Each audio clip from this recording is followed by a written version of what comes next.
آفاق کے ہر ہر گوشے میں قرآن سنا کر دم لینا، اب رکنا نہیں، اب تھمنا نہیں، فردوس میں جا کر دم لینا۔ السلام علیکم ورحمۃ اللہ وبرکاتہ۔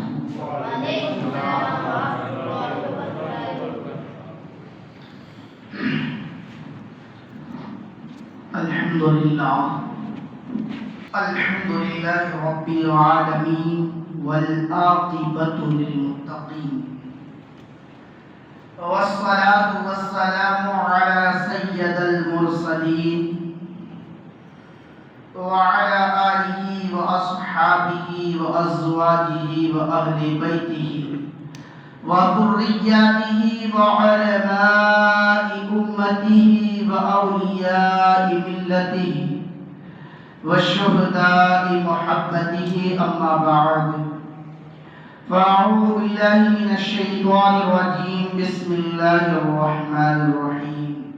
فقد قال الله تبارك وتعالى في القرآن العظيم والفرقان الحميد، أعوذ بالله من الشيطان الرجيم، بسم الله الرحمن الرحيم، فاذكروني أذكركم واشكروا لي ولا تكفرون۔ آمنت بالله صدق الله العظيم آمنت بالله صدق الله العظيم وبلغنا رسوله النبي الأمين المكين الكريم، ونحن على ذلك لمن الشاهدين والشاكرين والذاكرين والزاهدين والحافظين، والحمد لله رب العالمين۔ حضرات محترم، خطبہ مسنونہ کے بعد قرآن مقدسہ کی ایک آیہ کریمہ کی تلاوت کا شرف حاصل کیا۔ اس کے متعلق کچھ معروضات پیش کرنے سے قبل آئیے ہم اور آپ مل کر اپنے آقا، جگ کے داتا، دونوں عالم کے مالک و مختار جناب احمد مجتبی محمد مصطفیٰ روح فدا سرور کون مقا صلی اللہ علیہ وسلم کی نہایت ہی عظیم الشان بارگاہ میں اپنی غلامی کا ثبوت دیتے ہوئے میرے ساتھ مل کر پڑھے، الصلاۃ والسلام علیک یا رسول اللہ،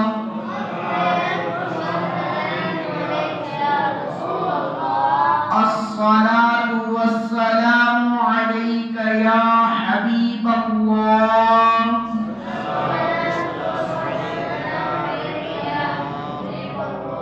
الصلاۃ والسلام علیک یا نبی اللہ،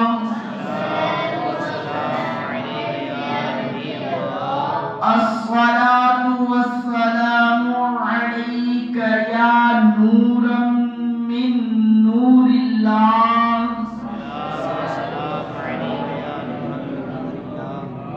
وعلى آلك وأصحابك يا شفيعنا يوم الجزاء، صلى الله تعالى عليك وسلم۔ حضرات، پچھلے 2 دنوں سے اور آج تیسرا دن ہم اللہ کے رسول اور آپ کے اہل بیت کی شان کو سن رہے ہیں، اور یہی زندگی کا مقصد ہے، کیونکہ اگر وابستگی ان ذات کے ساتھ ہوگی نا اگر اللہ اور اس کے رسول اور رسول پاک کے اہل بیت کے ساتھ اگر محبت اور عشق اور لگاؤ ہوگا نا تو انشاءاللہ تبارک و تعالی اسی کے سبب دنیا اور آخرت میں کامیابی کا سبب ملتا نظر آئے گا۔ قرآن میں اللہ رب العزت ارشاد فرماتا ہے فَاذْكُرُونِی اذْکُرُکُم، فَاذْکُرُونِی، تو تم مجھے یاد کرو، تم میرا ذکر کرو، میں تمہیں یاد کروں گا۔ یہ قرآن کا سیدھا سا ترجمہ، تم مجھے یاد کرو میں تمہیں یاد کروں۔ اب اس کا نتیجہ کیا نکلے گا انشاءاللہ تبارک و تعالی گفتگو کے آخر میں بتاؤں گا کہ اس کا نتیجہ کیا نکلے گا۔ ہمیں بات سید الشہداء کی کرنی ہے، اسی ذات کے بارے میں جاننے کے لیے ہم نے ان محفلوں کو منعقد کیا ہے، ہم نے ان محفلوں کو سجایا ہے، اور اللہ کا بڑا احسان ہے کہ اس نے ہمیں ایسی محفلیں سجانے کی توفیق عطا فرمائی۔ حسین ہے کون؟ آج سے سید الشہداء سیدنا امام عالی مقام کے متعلق ہم سنیں گے۔ امام حسین ہے کون؟ میرے نبی نے ارشاد فرمایا الحسین منی و انا من الحسین، حسین مجھ سے ہے میں حسین سے ہوں۔ حدیث پاک ہے کہ حسین مجھ سے ہے، یہ بات تو سمجھ میں آتی ہے کہ آپ صلی اللہ علیہ وسلم کی آل سے اور آپ کی بیٹی فاطمہ الزہرا کی اولاد میں امام حسین ہے، تو آپ اصلی طور پر رسول پاک کی ذات سے ہیں۔ وَأَنَا مِنَ الْحُسَيْن، اور میں حسین سے ہوں، یعنی حسین نے دین اسلام کی بقا کے لیے، حسین نے دین اسلام کو باقی رکھنے کے لیے، حسین نے دین اسلام کی آبیاری کے لیے، حسین نے دین اسلام کی شاخوں کو تر و تازہ رکھنے کے لیے اپنے گھر کے ننھے ننھے پھولوں کو بھی اس رب کی راہ میں دے دیا، اپنے ننھے ننھے پھولوں کو بھی رب کی رضا کے لیے قربان کر دیا، اپنے گھر کے جوان چراغوں کو بھی رب کی رضا کے لیے راہ خدا میں رب کے سپرد کر دیا، اپنے سارے ساتھیوں کو رب کی رضا کے لیے قربان کر دیا۔ آپ نے ایک بات سنی، میرے آقا نماز ادا کر رہے تھے اور حسین آپ کی پشت پر آ کر چلوا فرما ہو گئے تھے، بیٹھ گئے تھے۔ آقا نے سجدے سے سر نہیں اٹھایا، تسبیح کو لمبا کرتے گئے، سجدہ طویل کرتے گئے، مگر حسین کو گرانا پسند نہیں کیا۔ حسین جب تک کہ آپ کی پشت سے نیچے نہیں اترا، نانا نے تسبیح پہ تسبیح پڑھتے رہے، نبی سجدے کو طویل کرتے رہے، یہاں تک کہ تقریباً 72 تسبیحیں پڑھ لی، وہاں تک امام حسین آپ کی پشت سے نہیں اترے۔ جب جا کر امام اپنی مرضی سے پشت سے اترے، تب میرے نبی نے سجدے سے سر کو اٹھایا تھا، اور اسی تسبیح کے بدلے میں حسین نبی کے دین کے لیے کربلا میں ایک ایک فرد کو راہ خدا میں قربان کر کے، راہ خدا میں دے کر کے اس کا حق ادا کر رہے ہیں۔ حسین کی زندگی بڑی عالیشان زندگی ہے۔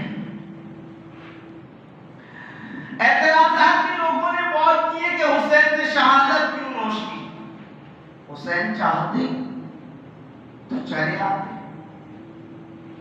مگر وہ بات انشاءاللہ آئندہ خطبات میں ہوگی، آئندہ بیانات میں ہوگی۔ آج ہمیں ایک بات سننی ہے، حسین کی جوانی اور حسین کی وہ قربانی تو بہت اعلیٰ چیز ہے۔ جب میرا حسین پیدا ہوا تو آپ کی خصوصیت کیا تھی، اسے آج سننا ہے۔ میرے آقا صلی اللہ علیہ وسلم کا ایک دستور تھا کہ میرے نبی جب صبح کی نماز ادا کرتے صحابہ کے ساتھ، صحابہ میرے آقا کی ابتدا میں صبح کی نماز یعنی فجر کی نماز ادا کرتے، اس کے بعد میرے آقا صلی اللہ علیہ وسلم اپنے مصلی سے گھوم جاتے اور اپنے چہرے کو مقتدیوں کی طرف یعنی صحابیوں کی طرف کر کے بیٹھ جاتے۔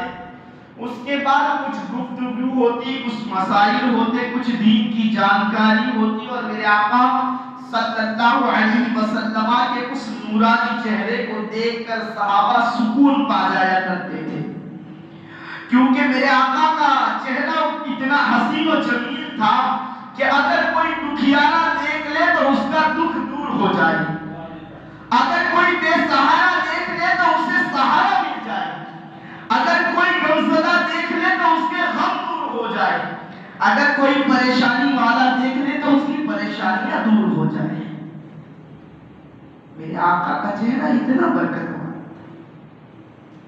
میرے آقا کا یہ دستور تھا کہ فجر ادا کروانے کے بعد آپ مقتدیوں کے ساتھ اپنے صحابہ کے ساتھ بیٹھا کرتے تھے۔ مگر ایک دن میرے آقا صلی اللہ علیہ وسلم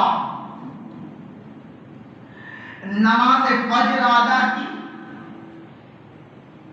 جب نماز فجر ادا کر دی اس کے بعد آپ کے پاس حضرت ام الفضل آئی۔ ام الفضل بڑی گھبرائی ہوئی آئی تھی، پریشان تھی، اور میرے نبی کو بلایا۔ آپ کی چچی جان ہوتی تھی حضرت ام الفضل، کہا اے میرے بھتیجے، اے میرے آقا محمد صلی اللہ علیہ وسلم، میرے آقا کو بلایا۔ میرے آقا نے دیکھا کہ ام الفضل کا چہرہ کچھ پریشان ہے، غمزدہ ہے۔ کہا چچی جان آپ پریشانی میں کیوں ہو؟ آپ کے چہرے پر پریشانی کے آثار نظر آ رہے ہیں، آخر وجہ کیا ہے؟ کہا حضور آج کل رات جب میں سوئی میری آنکھ لگی، میں نے ایک بڑا پریشان کن خواب دیکھا ہے، اس خواب کی وجہ سے میرے چہرے کی رنگت اڑی ہوئی ہے۔ کہا بتائے تو صحیح آخر وہ کون سا خواب تھا؟ کہا حضور کہنا تو چاہتی ہوں مگر زبان چل نہیں رہی ہے۔ کہا میری چچی جان آپ فکر نہ کرے، آپ اس خواب کے بارے میں مجھے بتائیں۔ کہا سنیے حضور، کل رات جب میں سوئی تو سونے کے بعد میں نے خواب میں دیکھا کہ آپ صلی اللہ علیہ وسلم کے جسم کا ایک انگ، ایک ٹکڑا کاٹ کر کسی نے میری گود میں دے دیا۔ آپ کا ایک ٹکڑا کاٹ کر کسی نے میری گود میں دے دیا، بس کسی خواب نے مجھے پریشان کر رکھا ہے۔ تو میرے آقا نے فرمایا اے ام الفضل، پریشان ہونے والی کوئی بات نہیں ہے، حیران کن کوئی بات نہیں ہے، کیا تو اپنی خواب کی تعبیر جاننا چاہتی ہے؟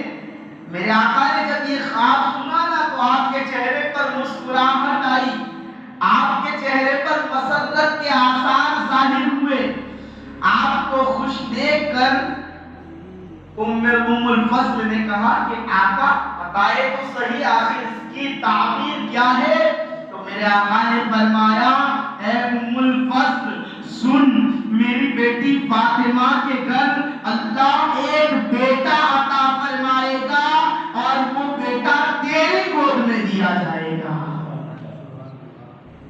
ایک بیٹا عطا فرمائے گا میری بیٹی فاطمہ کو، اور وہ بیٹا تیری گود میں دیا جائے گا۔ یہ ہے اس خواب کی تعبیر۔ کچھ دن بیتے، پھر فجر کی نماز جس طرح سے ادا کرتے تھے میرے آقا نے ادا کی، پھر کسی سے مخاطب نہیں ہوئے، سیدھے نماز ادا کی۔ حضرت علی کو بلایا، اے علی۔ علی نے کہا، بڑے ادب سے کہا، جی حضور۔ حضرت علی آپ کی طرف آئے۔ جب حضرت علی آپ کی طرف آئے تو میرے آقا اپنے مصلی سے اٹھ گئے۔ حضرت علی آئے تو میرے آقا مصلی سے اٹھے۔ میرے آقا کو علی کے لیے علی کو آتے دیکھ کر جب میرے آقا اٹھے تو آپ کی تعظیم میں سارے صحابہ اٹھ کھڑے ہوئے۔ جب صحابہ اٹھ کھڑے ہوئے، حضرت علی قریب آئے، حضرت علی کے ہاتھ کو پکڑا میرے آقا نے اور بنا کچھ بتائے مسجد نبوی سے میرے آقا صلی اللہ علیہ وسلم مسجد نبوی سے باہر چلے گئے۔ کسی کو کچھ بتایا نہیں تھا، سیدھے مسجد نبوی سے باہر گئے۔ حضرت علی کو دے کر چلنے لگے۔ علی نے پوچھا نہیں آقا کہاں جانا ہے، مصطفیٰ نے بتایا نہیں، آقا مصطفیٰ نے بتایا نہیں علی کہاں جانا ہے۔ علی نے بھی پوچھا نہیں آقا کہاں جانا ہے۔ مصطفیٰ آگے آگے چل رہے ہیں، علی پیچھے پیچھے چل رہے ہیں۔ چلتے گئے یہاں تک کہ حضرت علی کے مرتضیٰ کے گھر کے دروازے پر پہنچے۔ جب دروازے علی پر پہنچے میرے آقا نے کہا، اے علی سنو، تمہارے گھر میں اللہ نے ایک بچہ پیدا فرمایا ہے۔ میری بیٹی فاطمہ کو ایک بچہ ہوا ہے، نہایت ہی خوبصورت، حسین و جمیل ہے۔ میں اس بچے کو دیکھنے کے لیے جا رہا ہوں۔ اے علی دروازے پر کھڑے رہنا، دروازے کے باہر کھڑے رہنا، جب تک میں نہ کہوں کسی کو اندر آنے کی پرمیشن مت دینا، کسی کو اندر مت آنے دینا۔ حضرت علی نے کہا، حضور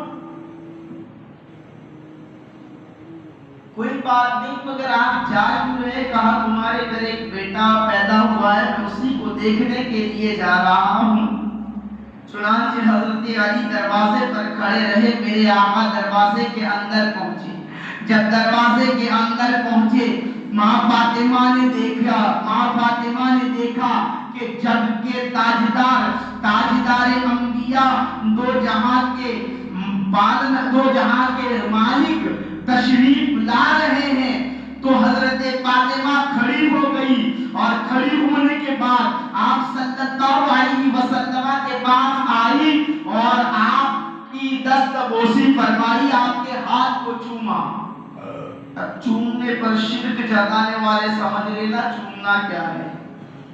میرے آقا کی سنت ہے، میرے آقا کی بیٹی حضرت فاطمہ کی سنت ہے۔ ہاتھ چوما۔ باپ نے بھی اپنی بیٹی کو محبت میں پیشانی پر بوسہ دیا اور کہا، بیٹی مجھے اپنا وہ لخت جگر دکھا جو تیرے گھر اللہ تبارک و تعالیٰ کی طرف سے مہمان بن کر آیا ہے۔ میرے آقا صلی اللہ علیہ وسلم نے گود میں لیا، محبت کی۔ میرے آقا ایک ٹکٹکی باندھ کر ان کی طرف دیکھ رہے تھے، بنا نظر ہٹائے میرے آقا ان کی طرف دیکھ رہے تھے۔ حضرت فاطمہ نے کہا، یا رسول اللہ کیا دیکھ رہے ہیں؟ کہا، بیٹی میں دیکھ رہا ہوں کہ یہ بچہ کس کے جیسا دکھتا ہے۔ فاطمہ کہتی ہے، حضور میں بھی کب سے وہی دیکھ رہی تھی کہ بچہ کیسا دکھتا ہے۔ میرے آقا نے فرمایا کہ بیٹی فاطمہ بتا کس کی طرح دکھتا ہے، تو کب سے دیکھ رہی ہے، بتا کس کی طرح دکھتا ہے۔ تو بیٹی فاطمہ نے کہا تھا، ابا حضور یا تو یہ آپ کی طرح دکھتا ہے یا تو علی مرتضیٰ کی طرح دکھتا ہے، یا تو آپ کی طرح دکھتا ہے یا علی مرتضیٰ کی طرح دکھتا ہے۔ البتہ کافی دیر ہو گئی، مسجد نبوی کافی دیر ہوئی۔ جب مسجد نبوی میں میرے آقا پہنچے نہیں، صحابہ نے حضرت ابوبکر سے کہا، اے ابوبکر تم سے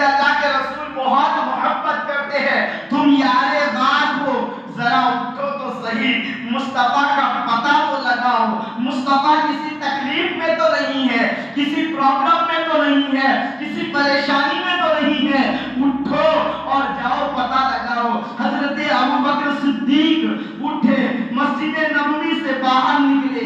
اب جانا ہوتا ہے اگر کسی کو تو پتہ پوچھنا پڑتا ہے نا کہ فلاں انسان کہاں جا, فلاں انسان کس طرف گیا ہے, مجھے اس کے پاس جانا ہے. حضرت ابوبکر صدیق فرماتے ہیں کہ میں دروازے سے باہر نکلا, میں نے کسی سے پتہ نہیں پوچھا, میں نے کسی سے پوچھا نہیں کہ میرے آقا کدھر گئے, بلکہ میں ان راستوں کو طے کرتا گیا, میں ان راستوں پر چلتا گیا جن راستوں پر کستوری اور عنبر کی خوشبو آتی گئی. میں چلتا گیا یہاں تک کہ میں علی مرتضیٰ کے دروازے پر پہنچ گیا.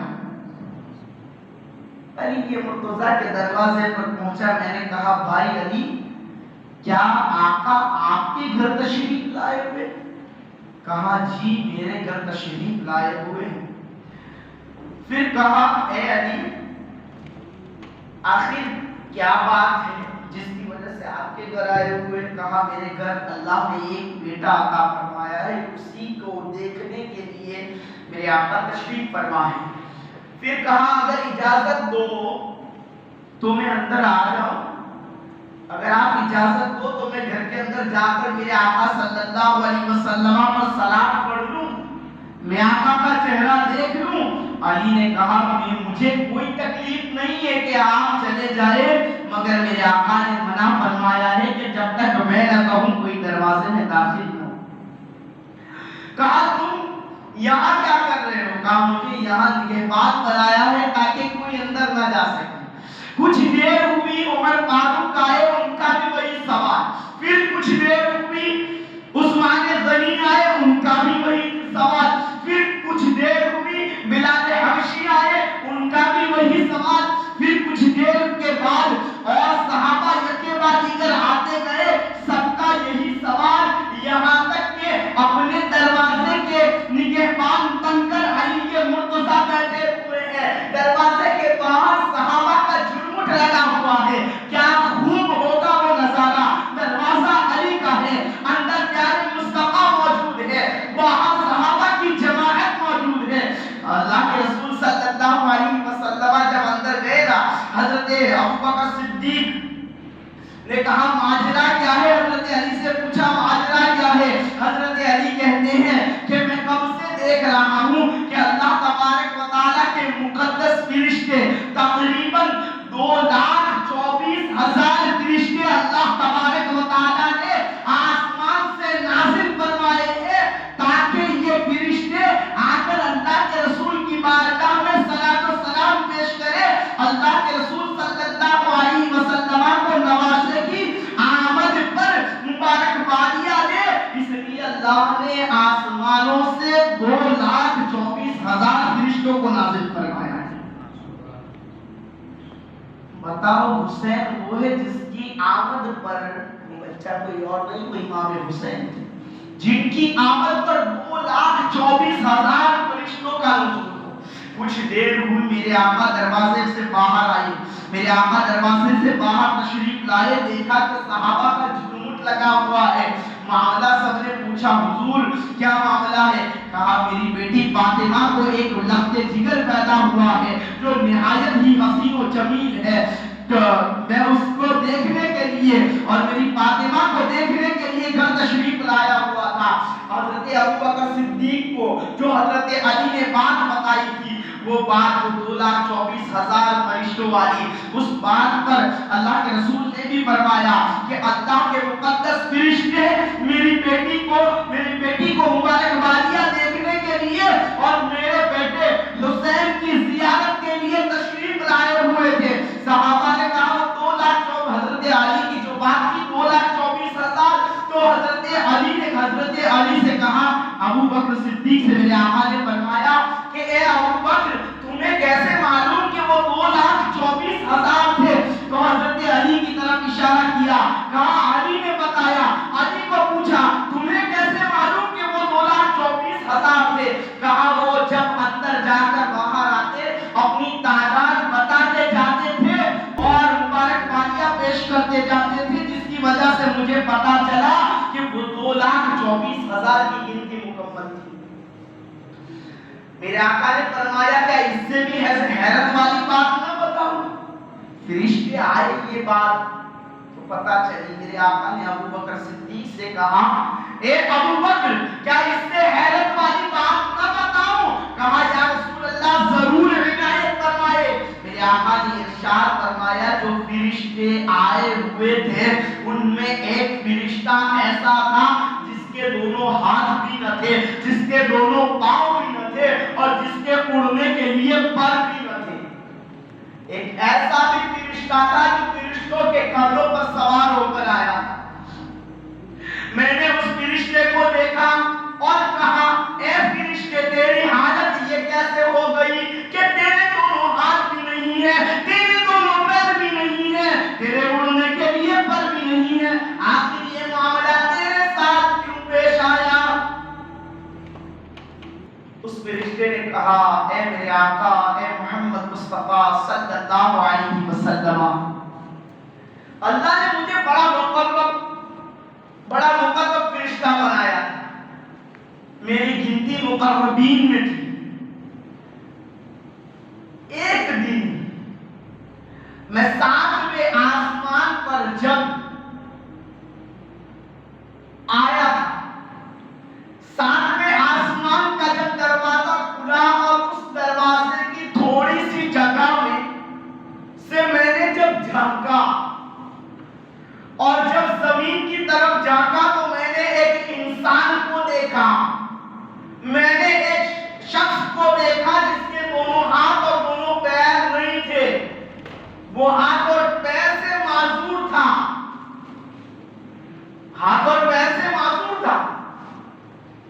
تو اس کو دیکھ کر میری زبان مجھ سے یہ جملہ صادر ہوا، میری زبان نے یہ بات کہہ دی کہ اللہ ایسے انسان کا دنیا میں رہنے کا کیا مقصد جس کے پاس دونوں ہاتھ اور دونوں پیر نہیں ہے؟ اس سے بہتر تو یہ ہے کہ یہ مر جائے۔ بس یہ بات میرے رب کو پسند نہیں آئی، یہ بات میرے رب کو گوارا نہ گزری۔ میرے رب نے کہا اے فرشتے جو لنگڑا اور لولا ہے اس کو اس بات سے شکایت نہیں ہے، اس کو اس بات کی تکلیف نہیں ہے، وہ نافرمانی نہیں کرتا ہے، وہ مجھ سے شکایت نہیں کرتا ہے، تو اس بات پر شکایت کیوں کرتا ہے؟ تو اس بات پر تجھے اس بات پر تکلیف کیا ہوئی؟ اس کے بعد میرے رب نے مجھ سے کہا، میں نے کہا اے رب مجھے معاف کر، میری خطا ہو گئی۔ اللہ رب العزت نے فرمایا اے فرشتے تم نوری اگر ایسا کرو گے تو جس کو میں نے خاکی بنایا ہے اس کا کیا حال ہوگا؟ تمہارے پاس نفس نہیں ہے، اس کے باوجود اگر تم گلہ اور شکوہ کرو گے تو میرے وہ بندے جن کو میں نے نفس دیا ہے، جس کو خاکی بنایا ہے، اس کا کیا ہوگا؟ اللہ تبارک و تعالی نے اس کے ساتھ ہی میرے دونوں ہاتھ دونوں پیر ختم کر دیے، میرے پر ختم کر دیے اور مجھے ایک جزیرے میں الٹا لٹکا دیا، ایک جزیرے میں الٹے منہ پھینک دیا۔ اسی جزیرے میں میں روتا رہا، گریہ وزاری کرتا رہا، چلاتا رہا، اپنے رب سے معافی طلب کرتا رہا، مگر میری معافی نہ ہو پائی۔ کہا کتنے سال سے؟ کہا حضور میں 7 صدیاں بیت گئی، 700 سال سے اس جزیرے میں توبہ کرتا رہا، اللہ سے معافی طلب کرتا رہا، مگر میری توبہ قبول نہیں ہوئی۔ آج 700 سال بیتنے کے بعد یہ جو مقدس فرشتوں کی جماعت ہے، جو اتنی تعداد میں فرشتے آئے ہوئے ہیں، یہ سارے فرشتے آ رہے تھے اسی جزیرے کے قریب سے، اور میں گریہ وزاری کر رہا تھا، میں رو رہا تھا، میں معافی طلب کر رہا تھا۔ ان کے کانوں میں میرے رونے کی آواز پڑی، انہوں نے میری طرف توجہ دی، اور ان لوگوں نے